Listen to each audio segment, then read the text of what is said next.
Hello students, today we will do our fourth chapter, that is rat trap. So let us start the chapter. Once upon a time there was a man who went around selling some small rat traps of wire. एक बार की बात है, एक आदमी यहाँ वहाँ छोटे छोटे जो रेड ट्रैप्स हैं वायर के बने हुए उनको बेचता था.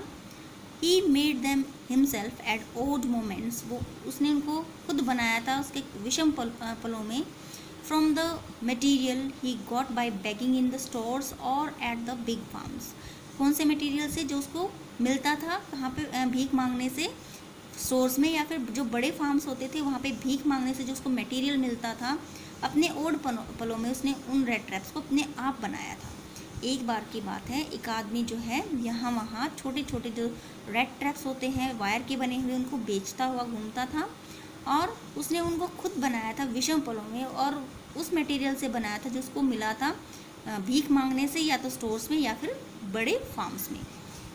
But even so the business was not specially profitable. लेकिन फिर भी जो है उसका जो बिजनेस था वो इतना ज़्यादा प्रॉफिटेबल नहीं था, उसमें लाभ नहीं था. So he had to resort to both begging and pretty thievery to keep body and soul together. इसलिए उसको जो है रिजोर्ट होता है सहारा लेना, उसको सहारा लेना पड़ता था भीख मांगने का भी और चोरी का भी. To keep the body and soul together मतलब खुद को जीवित रखने के लिए, to survive. To keep the body and soul together का मतलब है सर्वाइव करना. तो अपने आप को ज़िंदा रखने के लिए उसको दोनों चीज़ों का ही सहारा लेना पड़ता था, बेगिंग का भी और चोरी का भी. इवन सो हिज क्लॉथ्स वर इन रेग्स. हालांकि उसके जो कपड़े थे वो फटे हुए थे. हिज चीक्स वर शंकन. उसके जो चीक्स हैं गाल थे वो बिल्कुल चिपके हुए थे. And hunger gleamed in his eyes. और जो भूख है उसकी आंखों में चमकती थी. No one can imagine how sad and monotonous life can appear to such a vagabond. कोई भी इमेजिन नहीं कर सकता था कि कितनी उदास और मोनोटोनस मीन्स जो डल लाइफ हो सकती है. एक वेगाबोंड होता है ट्रैम्प, जिसको आवारा बोला जाता है. एक आवारा व्यक्ति के लिए कितनी सैड और डल लाइफ हो सकती है इसका कोई इमेजिन नहीं कर सकता था, कल्पना नहीं कर सकता था. Who plods along the road. जो कि प्लोड होता है वॉक करना, जो कि रोड के जो है साथ साथ चलता है. Left to his own meditation. वो अपने खुद के चिंतन के लिए छोड़ दिया गया है. But one day this man had fallen into a line of thought. लेकिन एक दिन इस आदमी ने क्या किया? Fallen into a line of thought का मतलब होता है कि भाई जो predetermined course of action है उसको कहा जाता है, इजंट इट? या फिर इसको कह सकते हो कि जो अडेयर टू इस्टेब्लिश रूल, मतलब किसी जो इस्टेब्लिश जो रूल्स हैं उनका पालन करना. अचानक से ये ऐसे ही घूम रहा होता है, अपने खुद के ही ख्यालों में खो रहता है. लेकिन एक दिन क्या होता है, ये जो आदमी है वो जो इस्टेब्लिश रूल्स हैं उनके बारे में सोचता है, उनका विचार उसके दिमाग में आता है. Which really seemed to him entertaining. और उसके लिए जो ये चीज़ जो मतलब जो थॉट था वो बहुत एंटरटेनिंग मतलब मनोरंजन करने वाला था. He had naturally been thinking of his rat traps. और वो जो है नेचुरली अपनी जो रेड ट्रैप्स है उनके बारे में सोच रहा था. When suddenly he was struck by the idea.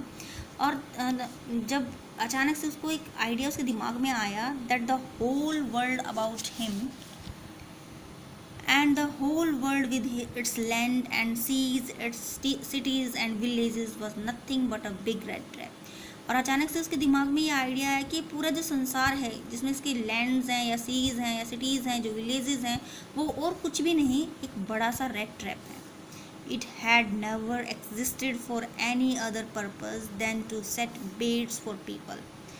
It had never existed for any other purpose. ये किसी और कारण के लिए एग्जिस्ट होता ही नहीं, सिर्फ एक कारण है उसका. वो क्या है? Set bets. बेट्स होता है प्रलोभन देना, लोगों को सिर्फ प्रलोभन देने के लिए सेट किया गया है, बाकी इसका कोई एग्जिस्टेंस नहीं है.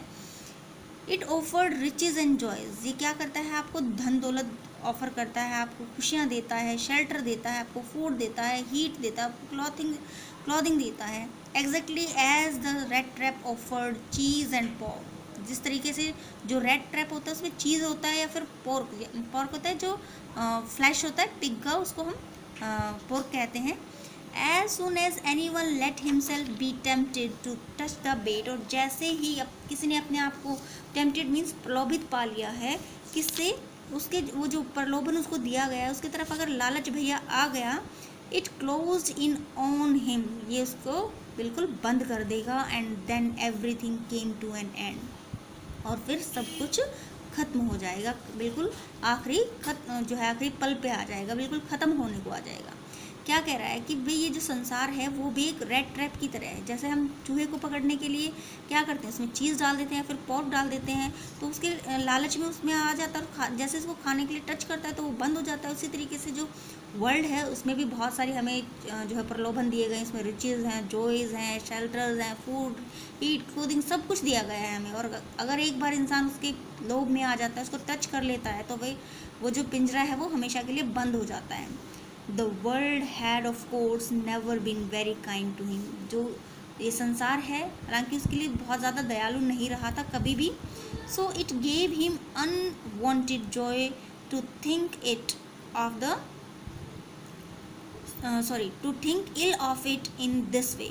तो इस वजह से वो क्या है, उसको एक अनवांटेड मीन्स असामान्य सा वो एक जो है जॉय देता था, और इसके बारे में हमेशा एक बुरे तरीके से ही सोचता था वो, क्योंकि जो वर्ल्ड है वो उसके लिए कभी भी जो है अच्छा नहीं रहा, तो उसको हमेशा एक असामान्य सा जो है अनवांटेड होता है, असामान्य सा जॉय देता, और उसके बारे में हमेशा बुरा ही सोचता था। इस तरीके से वो it became a cherished pass time of him, cherished होता है फेवरेट, और उसके लिए एक जो है फेवरेट पास टाइम बन गया ड्यूरिंग मैनी ड्रेरी प्लॉडिंग। ड्रेरी होता है डल, जो बहुत सारी प्लॉडिंग वॉकिंग्स के दौरान ये सारी बातें उसके दिमाग में आती है, उसका फेवरेट पास टाइम हो जाता कि भाई वर्ल्ड के बारे में कुछ बुरा ही सोचना। To think of the people he knew who had let themselves be caught in the dangerous snare, और उनके बारे में, उन लोगों के बारे में सोचता जिनको वो जानता था, और जिन्होंने अपने आप को वो जो डेंजरस स्नेयर जो है, ट्रैप जो है, उसमें अपने आप को मतलब एक जो है कैद करवाने के लिए सोच लिया, पकड़वाने का सोचा हुआ है उनको, मतलब उनको पता ही नहीं है कि वो डेंजरस जो है ट्रैप की तरफ जा रहे हैं, वो बस उस प्रलोभन में आए हुए हैं और उस ट्रैप की तरफ खींचे चले जा रहे हैं। उन लोगों के बारे में सोचता था, and of others who were still circling around the bait, और उन दूसरों के बारे में जो अब भी जो है वो जो बेट है, वो जो प्रलोभन है उसके चारों तरफ चक्कर लगा रहे हैं। One dark evening as he was trudging along the road he caught sight of a little grey cottage by the roadside, और एक शाम को, गहरी शाम को, जब वो ऐसे ही ट्रजिंग होता है, वॉकिंग करना, रोड के साथ साथ वॉकिंग कर रहा था, तो उसने एक छोटी सी कॉटेज जो है रोड साइड के देखी। And he knocked on the door to ask shelter for the night, और उसने दरवाज़ा खटखटाया रात में उसका शेल्टर पाने के लिए, आसरा पाने के लिए। नोर वॉज ही रिफ्यूज, और ना ही उसको जो है रिफ्यूजल मिला, उसको मना भी नहीं किया गया था। इंस्टेड ऑफ द सोर फेसेस विच ऑर्डिनरीली मेट हिम, और भाई जो सोर फेसेस होते हैं मतलब अनफ्रेंडली, जिसको आप कह सकते हो, ठीक है, जो अनफ्रेंडली जो उसको हमेशा जो अनफ्रेंडली फेसेस मिलते थे, द ओनर वॉज जो, लेकिन यहाँ का जो ओनर था उस वो कैसा था, who was an old man without wife और चाइल्ड, वो एक बुज़ुर्ग इंसान था जिसकी पत्नी नहीं थी और बच्चे नहीं थे। भैया आज तक जिन लोगों से मिलता आया है उनकी जो है फेसेस ज़्यादा मतलब फ्रेंडली नहीं थे, अनफ्रेंडली थे, तो लेकिन इसके उलट अब जिस इंसान से मिला था वो बुज़ुर्ग आदमी था, फ्रेंडली नेचर का था, और उसके वाइफ और बच्चे नहीं थे। Was happy to get someone to talk to in his loneliness, वो बहुत खुश था कि उसके जो अकेलेपन में उसको कोई बातें करने के लिए मिल गया था। Immediately he put the porridge pot on the fire, और तुरंत ही उसने अपने जो खिचड़ी का जो पॉट है वो आग पे रख दिया। एंड गेव हिम सपर, और उसको रात का खाना दिया। Then he cut off such a big slice from his tobacco roll that it was enough both for the stranger's pipe and his own, और उसके बाद जो है उसने एक बड़ा सा स्लाइस कार्ड ऑफ कुरिच की निकाला, जो कुरिचना होता है, और वो एक इतना बड़ा जो है स्लाइस था कि जो है स्ट्रेंजर की पाइप के लिए भी और उसकी खुद की पाइप के लिए भी वो एनफ था। Finally he got out an old pack of cards, और उसके बाद जो है उसने कार्ड्स जो है वो निकाला। And played majolis with his guest until bed time. और जो है मेजोलिस ये कार्ड्स का एक गेम होता है वो खेला जब तक सोने का टाइम नहीं होता, अपने गेस्ट के साथ वो गेम खेला। The old man was just as generous with his confidences as with his porridge and tobacco. जो ओल्ड मैन है वो इतना ही दयालु था अपनी जो कॉन्फिडेंसेस, उसके सीक्रेट्स जो है, जितना कि वो अपनी पॉरेज और तंबाकू के साथ था। The guest was informed at once that in his days of prosperity his host had been a crofter. और गेस्ट को ये बताया गया कि जब वो उसके जो है प्रॉस्पेरिटी, जो उसके अच्छे दिनों में उसका जो होस्ट है वो एक क्राफ्टर, एक छोटा सा फार्मर हुआ करता था एट राम्स जो आयरन वर्क्स, राम्स जो आयरन वर्क्स है वहाँ पे, and had worked on the land, और वहाँ पे काम करता था। Now that he was no longer able to do day labour, और अब जब वो जो है इस लायक नहीं था कि वो दिन में काम कर पाए। It was his cow which supported him, ये उसकी गाय थी जिसने उसको सहारा दिया था। Yes that Bossy was extraordinary. Bossy होते हैं जो टीम, जो पालतू होती है, वो बहुत कमाल की थी, असाधारण थी। She could give milk for the creamery every day. वो जो है दूध देती थी, जो क्रेमरी मीन्स जहाँ पे मटन तैयार किया जाता है उसके लिए, तो दिन में जहाँ पे मटन तैयार किया जाता है तो उसके लिए दूध देती थी। And last month he had received all of 30 kronor in payment, और लास्ट मंथ ही उसने जो है 30 क्रोनोर, ये जो है स्वीडन की जो करेंसी है उसको कहा गया है क्रोनर, उसको 30 क्रोनर उसने जो है रिसीव किए, उसको मिले हैं। The stranger must have seemed incredulous. जो स्ट्रेंजर है उसको मतलब विश्वास नहीं हुआ, सॉरी मस्ट हैव सीम, जो स्ट्रेंजर है उसको वो एक इनक्रेडुलस, अविश्वसनीय नज़र आता है। For the old man got up and went to the window, और क्योंकि जो आदमी है वो उठा और विंडो की तरफ गया। And took down a leather pouch which hung on a nail in the very window frame, और टुक डाउन, और उसने एक लेदर पाउच उठाया जो कि एक जो है नेल पे लटका हुआ था। जो नेल होता है, जो कील होती है उसको कहते हैं, लोहे की कील जो होती है, उस पर लटका हुआ था विंडो फ्रेम पे। And then picked out 3 wrinkled 10 kronor bills, और उसके बाद उसने 3 जो है रिंकल्ड होते फोल्डेड, जो 3 जो है 10 क्रोनोर के बिल्स जो है उसने निकाले। These he held up before the eyes of his guest, noddingly knowingly, और ये जो है उसने अपने जो गेस्ट था उसकी आंखों के सामने सिर हिलाते हुए और जानते बूझते हुए। And then stuff them back into the pouch, और उसने क्या किया, उनको बाहर निकाला अपने गेस्ट के सामने, और उसके बाद उनको वापस से उसको पाउच में रख दिया। स्टफ्ड होता है रखना। The next day both man got up in good session, और गुड सेशन का गुड सीजन का मतलब होता है एक अच्छे मूड में, फ्रेश मूड में। अगले ही दिन दोनों जो आदमी थे वो एक अच्छे मूड में उठे। The crofter was in a hurry to milk his cow. जो क्रॉफ्टर था, छोटा फार्मर जो था, स्मॉल फार्मर जो था, उसको जल्दी थी अपने गाय के दूध निकालने की। And the other man Bailey thought he should not stay in bed when the head of the house had gotten up. और जो दूसरा आदमी है शायद उसने ये सोचा कि अगर घर का जो मालिक है वो ही उठ गया है तो उसको बेड पे नहीं रहना चाहिए। They left the cottage at the same time, और उन्होंने जो है सेम टाइम पे जो कॉटेज है वो छोड़ दी। The crofter lock the door and put the key in his pocket. जो क्रॉफ्टर है उसने दरवाज़ा लॉक कर दिया और जो की है अपनी पॉकेट में रख ली। The man with the red traps said good bye and thank you. जो मैन है जो रेड ट्रैप्स के साथ आया था उसने गुड बाय कहा और थैंक यू कहा। And thereupon each went his own way, और उसके बाद दोनों एक दूसरे जो है अपने अपने रास्ते निकल गए। But half an hour later the red trap peddler stood again before the door. लेकिन आधे घंटे के बाद जो रेड ट्रैप वाला इंसान था वो दोबारा से दरवाजे पे आ गया। He did not try to get in. उसने जो है अंदर जाने की कोशिश नहीं की। हाउएवर, हालांकि he only went up to the window, वो सिर्फ विंडो की तरफ गया। स्मैश्ड अप पेन, और स्मैश्ड होता है ब्रॉक करना, तोड़ना, पेन होता है उसकी जो मतलब जो खिड़की होती है, ठीक है, जो फ्रेम होता है उसको तोड़ने की कोशिश करी।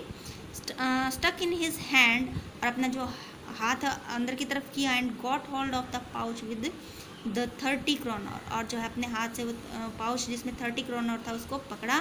ही took the money and thrust it into his own pocket, उसने पैसा निकाला और अपने जो पॉकेट में सारा पैसा रख लिया। Then he hung the leather pouch very carefully back in its place and went away, और उसके बाद दोबारा से इसने अपना जो लेदर पाउच था उसको वापस से बहुत सावधानी से वहाँ टांग दिया जहाँ पे ये रखा हुआ था, और चला गया। As he walked along with the money in his pocket, he felt quite pleased with his smartness. और जैसे ही वो पैसा अपनी पॉकेट में रख के चल रहा था तो कुछ समय के लिए उसको अपनी जो स्मार्टनेस है उस पर बहुत खुशी महसूस हो रही थी। ही रियलाइज, उसने महसूस किया of course that at first he dared not continue on the public highway, उसको भी जो है पब्लिक हाईवे पे नहीं चलना चाहिए, उसको इतनी हिम्मत नहीं दिखानी चाहिए कि जो पब्लिक हाईवे है उस पर चले। He must turn off the road, उसको जो है ये रास्ता छोड़ देना चाहिए इनटू द वुड्स, और उसको कहाँ पे जाना चाहिए, जो जंगलों की तरफ जाने वाला जो रास्ता है वो पकड़ना चाहिए। During the first hour this caused him no difficulty, और कुछ पहले जो घंटे थे उसमें उसको कोई डिफ़िकल्टी नहीं हुई। Later in the day he had gotten into later in the day it became worse, और बाद में ये जो है उसके लिए बहुत मुश्किल हो गया। For it was a big and confusing forest which he had gotten into, क्योंकि बहुत बड़ा और कन्फ्यूजिंग फॉरेस्ट था जिसमें वो उसने एंटर कर लिया था। गॉटन इनटू का मतलब था एंटर करना। ही ट्राइड, उसने बहुत कोशिश करी, बी श्योर, बहुत निश्चित किया, to walk in a definite direction, की एक निश्चित दिशा में चले। But the path twisted back and forth so strangely, लेकिन जो रास्ते थे वो इस तरीके से मोड़ खा रहे थे आगे पीछे, बहुत अजीब तरीके से। He walked and walked without coming to the end of the wood, वो चलता चला गया बिना किसी हैंड के, जहाँ पे जो वुड्स हैं, जो मतलब फॉरेस्ट था, उसका कोई अंत नहीं था। And finally he realise that he had only been walking around in the same part of the forest, और अंत में उसको ये महसूस हुआ कि वो जो सेम पार्ट जो है फॉरेस्ट का सिर्फ वहीं पे मूव कर रहा है। All at once he recalled his thought about the world and the red trap, और अचानक से उसको उसकी जो विचार थे संसार के बारे में और जो रेड ट्रैप्स है उसके बारे में वो याद आए। Now his own turn had come, अब उसकी खुद की बारी आ चुकी थी। He had let himself be fooled by a bait, और उसने अपने आप को एक जो है प्रलोभन से मूर्ख बना लिया था। एंड हैड बीन कॉट, और पकड़ा गया था। द होल फॉरेस्ट, पूरा का पूरा जो फॉरेस्ट था, with its trunks and branches, its thickets and fallen logs, closed in upon him like an impenetrable prison, और जो पूरा का पूरा जो फॉरेस्ट था वो अपने ट्रंक्स के साथ, ब्रांचेस के साथ, थिकेट होती है जो ग्रुप ऑफ ट्रीज होते हैं उनके साथ, और टूटे हुए जो लकड़ी के गट्ठे होते हैं उनके साथ उसके ऊपर एक किस तरीके से बंद हो गया था, जैसे कि इनपेनिट्रेबल, जिसको तोड़ा नहीं जा सकता, ठीक है, एक ऐसे प्रिजन के रूप में उसके सामने आ गया था, वो बंद हो गया था। From which he could never escape, जहाँ से वो कभी भी बच के नहीं निकल सकता था। Thank you so much for watching the video. Next part we will do in the next video. Thank you so much again.